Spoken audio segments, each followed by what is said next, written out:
जय श्री राम। प्रिय मित्र हो, आज हम आपको रामायण के एक अध्याय का श्रवण करा रहे हैं जो सुनने मात्र से आपके जीवन में सुख संपत्ति और धन की वर्षा होगी। तो चलिए अध्याय को प्रारंभ करते हैं। इस वीडियो को पूरा अंत तक देखें। मित्र हो, आज हम देखने वाले हैं महाराज दशरथ के द्वारा अश्वमेघ यज्ञ का सांगोपांग अनुष्ठान। अध्याय को शुरू करने से पहले कमेंट में जय श्री राम ऐसा लिखकर चैनल को सब्सक्राइब कीजिए। जय श्री राम। इधर वर्ष पूरा होने पर यज्ञ संबंधी अश्व भूमंडल में भ्रमण करके लौट आया। फिर शरयू नदी के उत्तर तट पर राजा का यज्ञ आरंभ हुआ। महामनस्वी राजा दशरथ के उस अश्वमेघ नामक महायज्ञ में ऋष्यशृंग को आगे करके श्रेष्ठ ब्राह्मण यज्ञ संबंधी कर्म करने लगे। यज्ञ कराने वाले सभी ब्राह्मण वेदों के पारंगत विद्वान थे, अतः वे न्याय तथा विधि के अनुसार सब कर्मों का उचित रीति से संपादन करते थे और शास्त्र के अनुसार किस क्रम से किस समय कौन सी क्रिया करनी चाहिए इसको स्मरण रखते हुए प्रत्येक कर्म में प्रवृत्त होते थे। ब्राह्मणों ने प्रवर्ग्य मतलब अश्वमेघ के अंगभूत कर्म विशेष का शास्त्र मतलब विधि मीमांसा और कल्पसूत्र के अनुसार संपादन करके उपसद नामक इष्टि विशेष का भी शास्त्र के अनुसार ही अनुष्ठान किया। तत्पश्चात शास्त्रीय उपदेश से अधिक जो अतिदेशतः प्राप्त कर्म है उस सब का भी विधिवत संपादन किया। तदनंतर तत्त कर्मों के अंगभूत देवताओं को पूजन करके हर समय भरे हुए उन सभी मुनिवरों ने विधि पूर्वक प्रातः सवन आदि अर्थात प्रातः सवन, माध्यन्दी सवन तथा तृतीय सवन कर्म किए। इंद्र देवता को विधि पूर्वक भविष्य का भाग अर्पित किया गया। पाप निवर्तक राजा सोम का रस निकाला गया। फिर क्रमशः माध्यन्दी सवन का कार्य प्रारंभ हुआ। तत्पश्चात उन श्रेष्ठ ब्राह्मणों ने शास्त्र से देखभाल कर मनस्वी राजा दशरथ के तृतीय सवन कर्म का भी विधिवत संपादन किया। ऋष्यशृंग आदि महर्षियों ने वहाँ अभ्यास काल में सीखे गए अक्षरों से युक्त स्वर और वर्ण से संपन्न मंत्रों द्वारा इंद्र आदि श्रेष्ठ देवताओं का आवाहन किया। मधुर एवं मनोरम सामगान के लय में गाए हुए आह्वान मंत्रों द्वारा देवताओं का आह्वान करके होताओं ने उन्हें उनके योग्य भविष्य के भाग समर्पित किए। प्रिय मित्र हो, अगर आप यह अध्याय सुन रहे हैं तो पूरा सुनिए। इस अध्याय को आधा अधूरा छोड़कर जाने की गलती मत करिएगा, क्योंकि इस पवित्र अध्याय को पूरा सुनने से आप जीवन में सफलता प्राप्त कर सकेंगे। उस यज्ञ में कोई अयोग्य अथवा विपरीत आहुति नहीं पड़ी, कहीं कोई भूल नहीं हुई, अनजाने में भी कोई कर्म छूटने नहीं पाया, क्योंकि वह सारा कर्म मंत्रोच्चारण पूर्वक संपन्न होता दिखाई देता था। महर्षियों ने सब कर्म क्षेमयुक्त एवं निर्विघ्न परिपूर्ण किए। यज्ञ के दिनों में कोई भी ऋत्विज थका मांदा या भूखा प्यासा नहीं दिखाई देता था। उसमें कोई भी ब्राह्मण ऐसा नहीं था जो विद्वान न हो अथवा जिसके 100 से कम शिष्य या सेवक रहे हो। उस यज्ञ में प्रतिदिन ब्राह्मण भोजन करते थे, क्षत्रिय और वैश्य भी भोजन पाते थे तथा शूद्रों को भी भोजन उपलब्ध होता था। तापस और श्रमण भी भोजन करते थे। बूढ़े, रोगी, स्त्रियां तथा बच्चे भी यथेष्ट भोजन पाते थे। भोजन इतना स्वादिष्ट होता था कि निरंतर खाते रहने पर भी किसी का मन नहीं भरता था। अन्न दो, नाना प्रकार के वस्त्र दो, अधिकारियों की ऐसी आज्ञा पाकर कार्यकर्ता लोग बारंबार वैसा ही करते थे। वहाँ प्रतिदिन विधिवत पके हुए अन्न के बहुत से पर्वतों जैसे ढेर दिखाई देते थे। महामनस्वी राजा दशरथ के उस यज्ञ में नाना देशों से आए हुए स्त्री पुरुष अन्न पान द्वारा भली भांति तृप्त किए गए थे। श्रेष्ठ ब्राह्मण भोजन विधिवत बनाया गया है, बहुत स्वादिष्ट है, ऐसा कहकर अन्न की प्रशंसा करते थे। भोजन करके उठे हुए लोगों के मुख से राजा सदा यही सुनते थे कि हम लोग वस्त्र आभूषणों से अलंकृत हुए पुरुष ब्राह्मणों को भोजन परोसते थे और उन लोगों की जो दूसरे लोग सहायता करते थे उन्होंने भी विशुद्ध मणिमय कुंडल धारण कर रखे थे। एक सवन समाप्त करके दूसरे सवन के आरंभ होने से पूर्व जो अवकाश मिलता था उसमें उत्तम वक्ता धीर ब्राह्मण एक दूसरों को जीतने की इच्छा से बहुतेरे युक्तिवाद उपस्थित करते हुए शास्त्रार्थ करते थे। उस यज्ञ में नियुक्त हुए कर्म कुशल ब्राह्मण प्रतिदिन शास्त्र के अनुसार सब कार्यों का संपादन करते थे। राजा के उस यज्ञ में कोई भी सदस्य ऐसा नहीं था जो व्याकरण आदि 6 अंगों का ज्ञाता न हो, जिसने ब्रह्मचर्य व्रत का पालन न किया हो तथा जो बहुश्रुत न हो। वहाँ कोई ऐसा द्विज नहीं था जो वाद विवाद में कुशल न हो।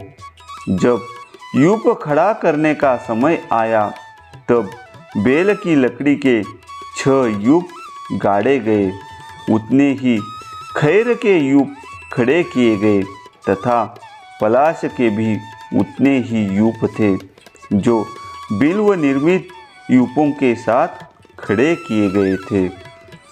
बहेड़ का वृक्ष का एक यूप अश्वमेघ यज्ञ के लिए विहित है। देवदारू के बने हुए यूप का भी विधान है, परंतु उसकी संख्या न 1 है न 6। देवदारू के 2 ही यूप विहित है।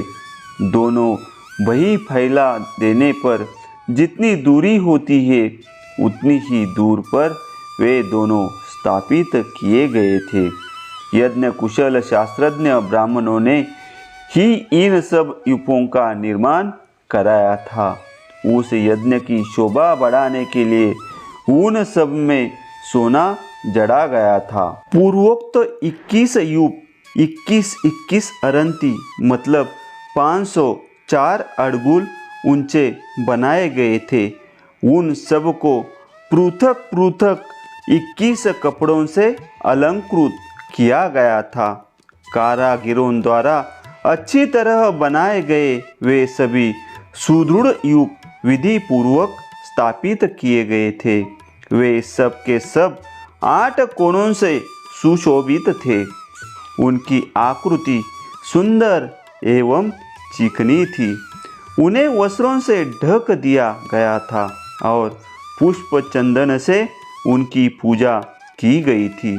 जैसे आकाश में तेजस्वी सप्तर्षियों की शोभा होती है, उसी प्रकार यज्ञ मंडप में वे दीप्तिमान युग सुशोभित होते थे। सूत्र ग्रंथ में बताए अनुसार ठीक माप से ईंटें तैयार कराई गई थी। उन ईंटों के द्वारा यज्ञ संबंधी शिल्पी कर्म में कुशल ब्राह्मणों ने अग्नि का चयन किया था। राजसिंह महाराज दशरथ के यज्ञ में चयन द्वारा संपादित अग्नि की कर्मकांड कुशल ब्राह्मणों द्वारा शास्त्र विधि के अनुसार स्थापना की गई। उस अग्नि की आकृति दोनों पंख और पुच्छ फैलाकर नीचे देखते हुए पूर्वाभिमुख खड़े हुए गरुड़ सी प्रतीत होती थी। सोने की ईंटों से पंख का निर्माण होने से उस गरुड़ के पंख सुवर्णमय दिखाई देते थे। प्रकृत अवस्था में चित्त अग्नि के 6 प्रस्तार होते हैं, किंतु अश्वमेघ यज्ञ में उसका प्रस्तार 3 गुना हो जाता है। इसलिए वह गरुड़ाकृति अग्नि 18 प्रस्तारों से युक्त थी। वह पूर्वोक्त यूपों में शास्त्र विहित पशु, सांप और पक्षी विभिन्न देवताओं के उद्देश्य से बांधे गए थे।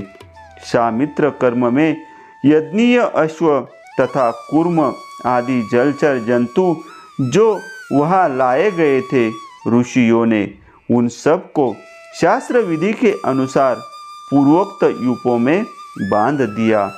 उस समय उन यूपों में 300 पशु बांधे हुए थे तथा राजा दशरथ का वह उत्तम अश्वरंत भी वही बांधा गया था।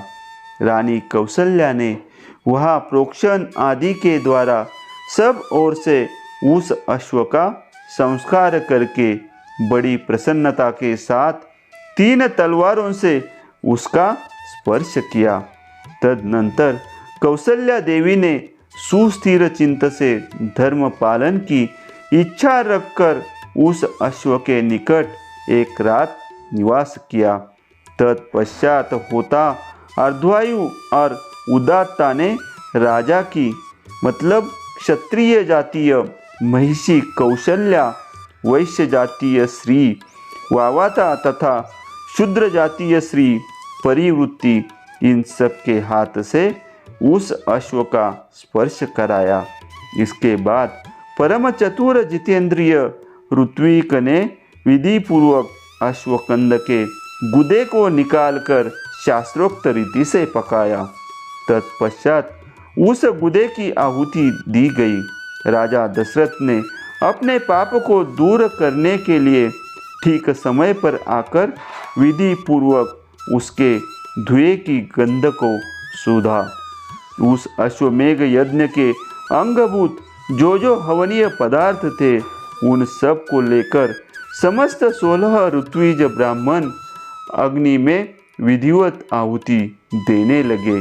अश्वमेध के अतिरिक्त अन्य यज्ञों में जो हवि दी जाती है वह पाकार की शाखाओं में रखकर दी जाती है, परंतु अश्वमेघ यज्ञ का हविष्य बेंत की चटाई में रखकर देने का नियम है।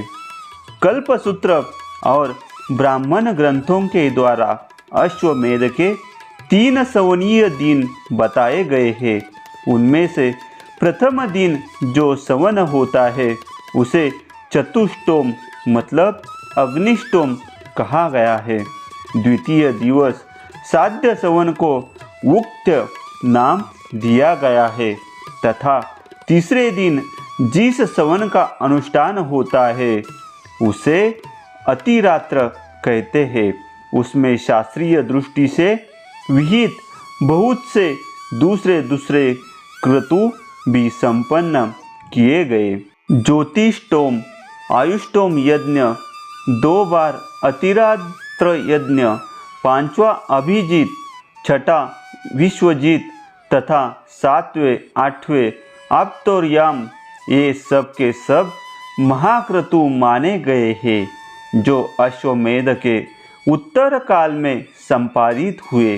अपने कुल की वृद्धि करने वाले राजा दशरथ ने यज्ञ पूर्ण होने पर होतों को दक्षिणा रूप में अयोध्या से पूर्व दिशा का सारा राज्य सौंप दिया। अर्धवायु को पश्चिम दिशा तथा ब्रह्मा को दक्षिण दिशा का राज्य दे दिया। इसी तरह उदात्ता को उत्तर दिशा की सारी भूमि दे दी। पूर्व काल में भगवान ब्रह्मा जी ने जिसका अनुष्ठान किया था, उस अश्वमेध नामक महायज्ञ में ऐसी ही दक्षिणा का विधान किया गया है। इस प्रकार विधि पूर्वक यज्ञ समाप्त करके अपने कुल की वृद्धि करने वाले पुरुष शिरोमणि राजा दशरथ ने ऋत्विजों को सारी पृथ्वी दान कर दी।